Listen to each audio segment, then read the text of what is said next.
Өзгөчө кырдаалдар министрлигинин кызматкерлери үйлүү болушту. Аталган министрликтин кызматкерлери үчүн 24 батирлүү турак үй курулуп бүткөрүлдү.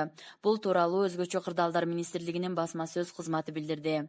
Жалал Абад облусунун Сузак районуна караштуу Мундус айылында ÖKM кызматкерлерине өзгөчө кырдаалдар министри Нурболот Мирзахметовдун катышуусунда салтанаттуу түрдө тапшырылды. Белгилей кетсек, курулуш 2017 жылдын октябрь айында башталып, азыркы учурда турак үйдүн долбоордо көрсөтүлгөн курулуш жумуштары толугу менен бүткөрүлдү.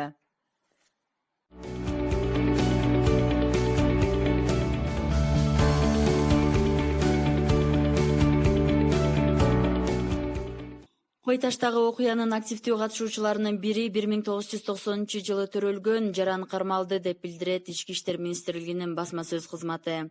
Айрым маалымат сайттарында спецназ жоокери Үсөнбек Ниязбеков ага тиешелүү куралдан атылган октон каза болгон деп жазылууда. Бул маалымат чындыкка дал келбейт. Учурда бардык тиешелүү экспертизалар дайындалды. Азырынча анын жыйынтыктары даяр боло элек деп айтылат маалыматта. Ошондой эле маалыматта кармалган Жарандын спецназ жоокеринин өлүмүнө тиешеси бар жогу такталып жаткандыгы айтылат. Экспертизанын жыйынтыгына ылайык кошумча маалымат берилет. Азыркы учурда сотко чейинки өндүрүш иштери уланууда.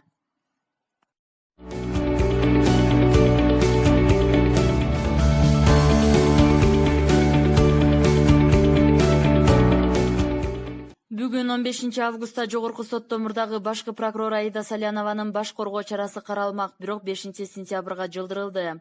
Бул тууралуу Жогорку соттун басма сөз кызматынан кабарлады. Жактоочу Чынара Жакупованын өтүнүчү менен Аида Салянованын баш коргоо чарасын кароо кийинкиге калтырылды. Соттук отурум 5 сентябрда саат 16:00 болот, деди маалымат кызматынан. Белгилей кетсек, Аида Салянова 3 июнь күнү кечинде Азиз Батукаевдин мыйзамсыз бошотулушу боюнча кармалып, 26 августка чейин камакта калтырылган.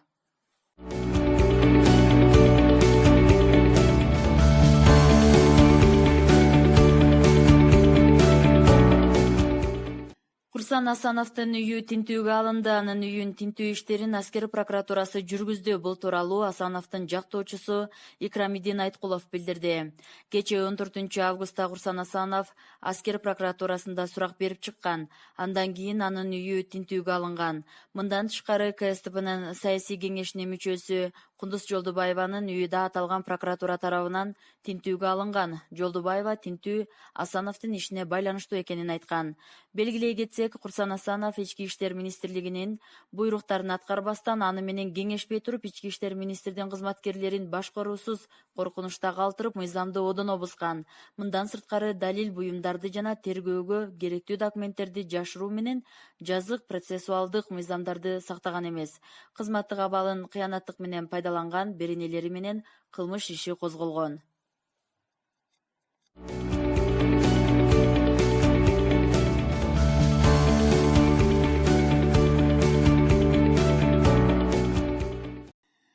Мурдагы президент Алмазбек Атамбаев Кой таштагы жер тилкесин мыйзамсыз алган деп айыпталууда. Аскер прокуратурасы бул фактыга байланыштуу дагы 2 кылмыш иши козголгону тууралуу маалымдама бергенин Азаттыкка адвокат Сергей Слесарев билдирди. Анын айтымында Атамбаев коррупция беренеси боюнча айыпталууда. Жактоочу бүгүн 15 августта УКМКнын тергөө абагында отурган мурдагы президент Алмазбек Атамбаев менен жолугуп чыкты. Атамбаев көрсөтмө берүүдөн жана документтерге кол коюудан баш тартты. Ал ушуну менен Атамбаевке 14 кылмыш иши козголгонун белгиледи. Кол тийбестик боюнча түзүлгөн атайын депутаттык комиссия демилгечи топтун Атамбаевке койгон 9 кинесин карап чыгып, бийликти узурпациялады. Кой таштагы тамынын жери мыйзамсыз. Килимтөбөл Азиз Батукаевди бошотууну уюштурган. Акча адалдаган АК Инвест компаниясына тиешеси бар. Бишкектин жылуулук электр борборун модернизациялоодогу коррупцияга аралашкан. Бишкек жылуулук электр борборун көмүр ташыган ишкананын кызыкчылыгын коргогон деген 6 айып боюнча Атамбаевден шектенүүгө негиз бар деп чечкен. Башкы прокурор Өткүрбек Жамшитов депутаттык комиссия койгон айыптарда кылмыштын белгилери байкалат деген гана корутунду берген. Атамбаев Кой таштагы жерди мыйзамсыз алган деген маселени Ата Мекен партиясынын жаза мөөнөтүн түрмөдө өтөп жаткан лидери Өмүрбек Текебаев камалганга чейин көтөрүп чыккан.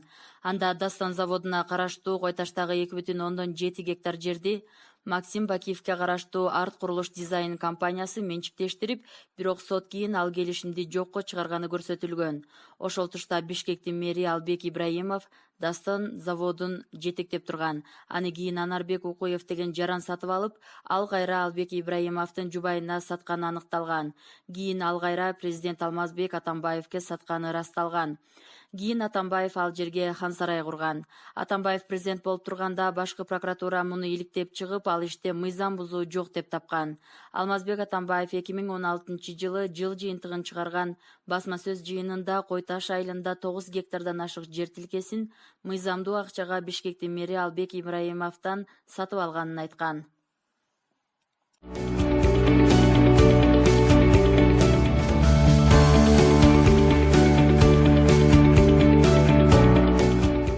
Бүгүн 15 августта экс-депутат Равшан Жээнбековду Ички иштер министрлигинин тергөө башкармалыгына жактоочу менен келүүнү айтышты.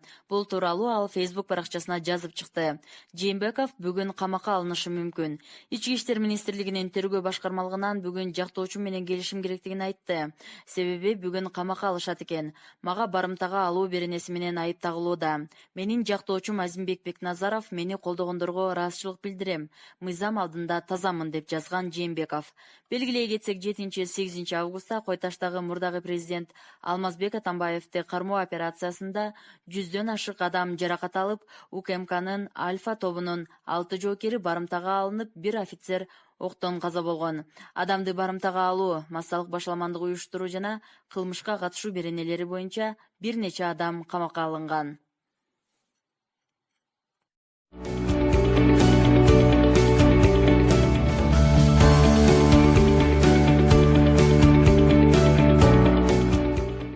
Мурунку президент Алмазбек Атамбаевдин тарапташы Фархат Бабиев Атамбаев элди курал катары колдонгон деп айтып чыкты. Анын элге кайрылуусу социалдык тармактарга бүгүн 15 августта жарыяланды. Эл катары мен да Алмазбек Атамбаевди колдоо иретинде Кой Ташка баргам. Бирок 7-8 августта болгон окуялар менин көз карашымды түп тамырынан бери өзгөрттү деп элден кечирим сураган. Саламатсыздарбы, урматтуу мекендештер. Мен Бабиев Фархат Жекшенбекович жарандык оюмду билдирип, жана ошондой эле Алмаз Атамбаевди колдоо максатында Кой Таштагы элдик штабка баргам. Бирок 7-8 августтагы болгон окуялар менин көз карашымды түп тамырынан өзгөрттү. Буга чейин айткан сөздөрүмдү толугу менен артканам. Урматтуу мекендештер, жалпы элибиздин тынчтыгы үчүн, мамлекетибиздин келечеги үчүн ынтымакта бололу.